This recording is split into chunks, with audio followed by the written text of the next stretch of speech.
Hi friends, आप सभी का ENG क्लासेस में स्वागत है। हम सभी लोग इसमें मेसोपोटामिया की सभ्यता को पढ़ने वाले हैं, रोम की सभ्यता को पढ़ने वाले हैं दोस्तों, फारस की सभ्यता को पढ़ने वाले हैं। तो वीडियो में आप बने रहिए और एक ही वीडियो में आपको पूरा सभ्यता के बारे में बताया जाएगा। हम लोग पिछले वीडियो में जो है सिंधु सभ्यता के जितने भी शहर थे दोस्तों, सभी को हम लोग कवर किए थे और आज हम लोग ये जितने भी सभ्यताएँ हैं सबको हम लोग क्लियर करेंगे। ओके, तो आप लोग बस वीडियो के अंत तक बने रहिए। ओके, तो हम चलिए शुरू करते हैं मेसोपोटामिया की सभ्यता से। तो जो मेसोपोटामिया की जो सभ्यता है दोस्तों, 10,000 ईसा पूर्व माना जाता है। कहीं कहीं 8,000 ईसा पूर्व भी लिखा रहता है, तो 10,000 पूर्व ईसा पूर्व भी होता है। ओके, और यह जो सभ्यता है सबसे पुरानी सभ्यता है, विश्व की सबसे पुरानी सभ्यता अगर पूछा जाए तो आप मेसोपोटामिया की सभ्यता बता सकते हैं। लेकिन अगर पूछा जाए आपसे कि विश्व की सबसे पहली नगरीय सभ्यता या फिर शहरीय सभ्यता कौन सी थी, तो आप बता सकते हैं सिंधु सभ्यता थी। ओके, इसका विकास जो है इराक में हुआ था। कहाँ हुआ था? इराक में इसका विकास हुआ था। और टिग्रिस एवं यूफ्रेटस नदी यानी दजला और फरात नदियों के मध्य में हुआ था। कहाँ हुआ था? दजला और फरात नदियों के मध्य में हुआ था और इराक में हुआ था। ओके, यहाँ की जो मिट्टी है अत्यधिक उपजाऊ थी। कैसी थी दोस्तों? यहाँ की जो मिट्टी थी बहुत उपजाऊ थी, यानी अत्यधिक उपजाऊ थी, अधिक अन्न उपज होता था। और यह सभ्यता जो है ग्रामीण थी। यह सभ्यता कैसी थी? ग्रामीण सभ्यता थी। इसके अर्थव्यवस्था का जो मुख्य आधार है दोस्तों कृषि था। कृषि क्या था? यहाँ का जो अर्थव्यवस्था था, धन का जो साधन था वो कृषि था। ओके, इस समय के मंदिरों को जिगुरद कहा जाता था। अब ये प्रश्न बन सकता है आपके एग्जाम में कि यहाँ के जो मंदिरें थे, यानी कि जो भी मंदिर हुआ करते थे, मंदिरों को क्या करते थे? तो जिगुरद कहा जाता था। ओके, अब मेसोपोटामिया की जो सभ्यता है 4 भागों में बांटा गया है। कितने भागों में दोस्तों? 4 भागों में बांटा गया है, जिसे आपके सामने लिखा हुआ है। पहला जो है आपका सुमेरियन की सभ्यता, सुमेरियन की सभ्यता। ओके, और दूसरा है बेबीलोन की सभ्यता। बेबीलोन में ही झूलता हुआ बगीचा है दोस्तों, जिसके लिए प्रसिद्ध है। और तीसरा आपका सीरिया की सभ्यता और चौथा है आपका कैल्ड्रिया की सभ्यता। और बेबीलोन की जो सभ्यता है अच्छी मानी जाती है, मतलब बेहतरीन मानी जाती है। ओके, झूलता हुआ बगीचा जो है आपका बेबीलोन में स्थित है दोस्तों। ये आ सकता है आपके एग्जाम में प्रश्न बन सकता है कि झूलता हुआ बगीचा कहाँ पर है, तो बेबीलोन की सभ्यता में आता है। ओके, सिकंदर ने इस सभ्यता का विनाश कर दिया और इसके स्थान पर ग्रीक सभ्यता को थोप दिया। अब यहाँ दोस्तों आ सकता है प्रश्न कि मेसोपोटामिया की जो सभ्यता थी उसको विनाश कौन किया था, किसने किया था? तो आप सिकंदर ट्रिक कर सकते हैं। सिकंदर ने इस सभ्यता का विनाश किया और इसके स्थान पर जो है दोस्तों ग्रीक की सभ्यता जो है थोप दिया, यानी कि ग्रीक की सभ्यता को ला दिया गया था।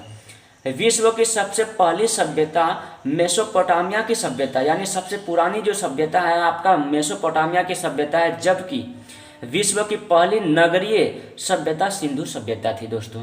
जो नगरीय, अगर आपके सामने अगर पूछा जाए नगरीय सभ्यता या फिर शहरीय सभ्यता पूछा जाए तो आप क्या बताएंगे? सिंधु सभ्यता को ट्रिक करेंगे, यानी सिंधु सभ्यता को बताएंगे। लेकिन अगर पूछा जाए सबसे पुरानी पहली सभ्यता कौन सी थी, तो मेसोपोटामिया की सभ्यता आप बता सकते हो। ओके, ये हो गया आपका, क्लियर हो गया दोस्तों। अगर आप स्क्रीनशॉट लेना चाहते हैं तो आप ले लीजिए। ओके, अब हम लोग आगे बढ़ते हैं। आगे हम लोग देखते हैं दोस्तों,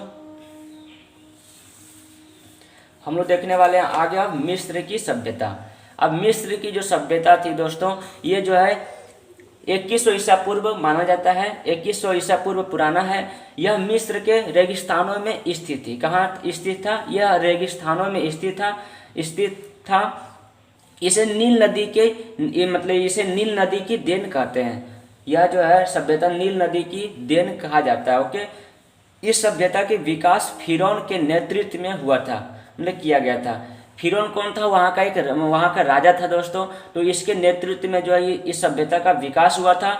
इस सभ्यता में पिरामिड, सूर्य कैलेंडर तथा मम्मी का विकास हुआ था। मम्मी आप लोग जानते हैं दोस्तों, जब व्यक्ति एक्सपायर कर जाते हैं, जैसे हम लोग जला देते हैं या फिर दफन कर देते हैं, वैसे ही उस सभ्यता में जो है मम्मी बनाया जाता था, यानी शरीर में पूरा केमिकल लगा करके जो भी है, और उसको कपड़ों से बांध दिया जाता था, जिसके वजह से मतलब बहुत दिनों तक वह मतलब मम्मी जो है शरीर रहता था, यानी शरीर यानी हड्डी बचा हुआ रहता था सब चीज़।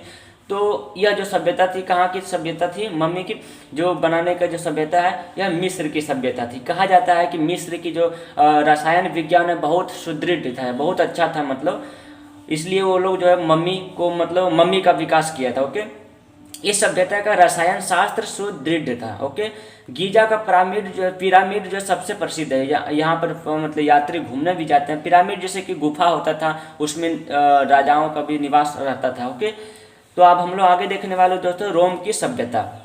रोम की जो सभ्यता है 600 ईसा पूर्व माना जाता है, यानी पुरानी है। इसे इटली में विकसित किया गया था। कहाँ पर दोस्तों, इटली में यह विकसित हुआ था। इन्होंने पूरे भूमध्य सागर पर अधिकार कर लिया था। दोस्तों इटली जो रोम की सभ्यता है यह भूमध्य सागर पर अधिकार कर लिया था, यानी पूरे भूमध्य सागर पर अधिकार कर लिया था, जबकि अभी जो है इटली में ही विकसित है।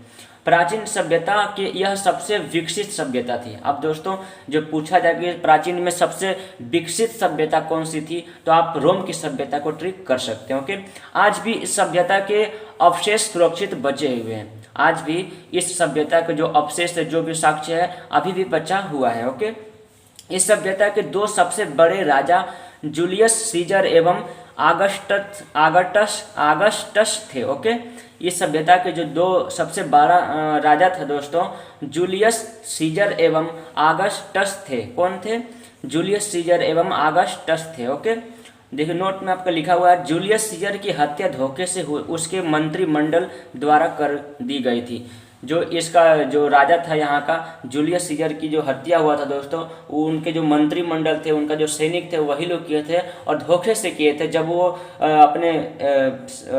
अपने कुर्सी पर बैठे थे, यानी कि अपने मंच पर बैठे थे, जो भी कर सकते हो उसको, आसन पर बैठे थे, तो वहीं पर उसको बैठे में ही उसको मतलब मार दिया गया था चाकू घोंप के। ओके, अब हम लोग देखने वाले हैं, आगे देखने वाले हैं, तो स्क्रीनशॉट लेकर लेना चाहते हैं आप तो ले सकते हैं दोस्तों।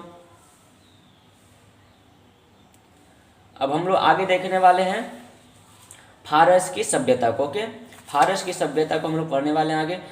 फारस की जो सभ्यता है दोस्तों 500 ईसा पूर्व पुरानी है। कितना है? 500 ईसा पूर्व पुरानी है। यह वर्तमान में ईरान में थी। कहाँ पर है? वर्तमान में जो है ईरान में थी। इस सभ्यता का विकास जो तेजी से हुआ था। इन्होंने पूरे अरब प्रायद्वीप पर अधिकार कर लिया था। अरब प्रायद्वीप पर कौन किया था? फारस की सभ्यता हुआ था। जबकि आपका भूमध्य सागर पर कौन सी सभ्यता का विकास हुआ था? रोम की सभ्यता विकास हुआ। अभी हम लोग देखे थे उसको। ओके, इनकी भाषा फारसी थी तथा पारसी धर्म को मानते थे।